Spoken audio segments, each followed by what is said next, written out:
یہ صدائے حریت جموں کشمیر ہے۔ کشمیر اپ ڈیٹ کے ساتھ ابن سلام۔ یورپی پارلیمنٹ کے 626 ارکان نے جموں کشمیر میں جاری انسانی حقوق کی پامالیوں اور بھارت میں متنازع قانونی شہریت کے خلاف کئی قراردادیں پیش کی۔ قراردادوں میں اقوام متحدہ کے منشور انسانی حقوق کے بین الاقوامی اعلامیے اور بھارت اور یورپی یونین کے درمیان اسٹریٹجک شراکت داری کے معاہدے کا حوالہ دیتے ہوئے بھارت پر زور دیا گیا ہے کہ وہ متنازع قانونی شہریت کے خلاف احتجاج کرنے والوں کے مطالبے پر غور اور جموں کشمیر میں عائد پابندیاں ختم کرے۔ برسلز میں بھارتی یوم جمہوریہ کو یوم سیاح کے طور پر منانے کے لیے مرکزی سیکریٹریٹ میں منعقدہ ایک سیمینار میں مقررین نے عالمی برادری پر زور دیا ہے کہ وہ نہتے کشمیریوں کے شہری حقوق بحال کروانے کے لیے بھارت پر دباؤ ڈالے۔ بھارتی یوم جمہوریہ کو کل مقبوضہ و آزاد کشمیر اور دنیا بھر میں مقیم کشمیریوں نے حسب روایت یوم سیاح کے طور پر منایا۔ بھارتی اداکار نصیر الدین شاہ سمیت 300 سے زائد معروف بھارتی اداکاروں، دانشوروں اور دیگر اہم شخصیات نے متنازع قانونی شہریت کے خلاف احتجاج کرنے والے طلبہ اور دیگر افراد سے اظہار یکجہتی کیا۔ بھارت کے سابق وزیر خزانہ یشونت سنہا نے 3000 کلومیٹر طویل گاندھی امن مارچ میں شرکت کے موقع پر کہا ہے کہ ملک کا آئین اور جمہوریت خطرے میں ہے کیونکہ ملک کو مذہبی بنیادوں پر تقسیم کرنے کی کوششیں کی جا رہی ہیں۔ بھارت کے سابق وزیر اور کانگریسی رہنما ششی تھرور نے کہا ہے کہ بھارت کے موجودہ حالات محمد علی جناح کے موقف کی فتح ہے۔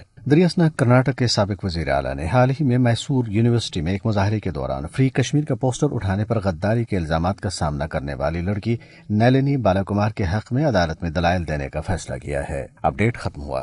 دنیا کے ہر جمہوری اور مہذب معاشرے میں عوام کی رائے اور حقوق کا احترام کیا جاتا ہے۔ اظہار رائے کی آزادی جمہوریت کی روح قرار دی گئی ہے، لیکن بھارتی سامراج نے کشمیریوں کا بنیادی حق خود ارادت غصب کرنے کے علاوہ ان پر اپنی 9 لاکھ سے زائد فورسز مسلط کر کے ان کو محصور کر رکھا ہے۔ بے شرمی کی حد یہ ہے کہ جمہوری قدروں کی مٹی پلید کرنے اور مسلمہ عالمی قوانین کی دجیاں بکھیرنے کے باوجود بھی بھارت اپنے آپ کو دنیا کی سب سے بڑی جمہوریت ہونے کا دعویٰ کرتا ہے۔ اس حوالے سے سنتے ہیں حریت کانفرنس آزاد کشمیر شاخ کے سابق کنوینر سید یوسف نسیم کی گفتگو۔ ہندوستان نے اپنے اس ناجائز قبضے کو طول دینے کے لیے اس وقت 9 لاکھ فوج مقبوضہ ریاست جموں و کشمیر میں رکھی ہے۔ آج تک 6 لاکھ سے زائد کشمیریوں کو شہید کیا جا چکا ہے، لیکن کشمیری اپنے پیدائشی حق اور اپنی آزادی کے لیے سیسا پلائی ہوئی دیوار بنے ہوئے ہیں۔ ہماری ساری قیادت جیلوں کے اندر ہے۔ پچھلے 6 مہینوں سے وہاں پر کرفیو نافذ ہے اور ہندوستان کی فوج وہاں بے بس اور بے کس نظر آتی ہے،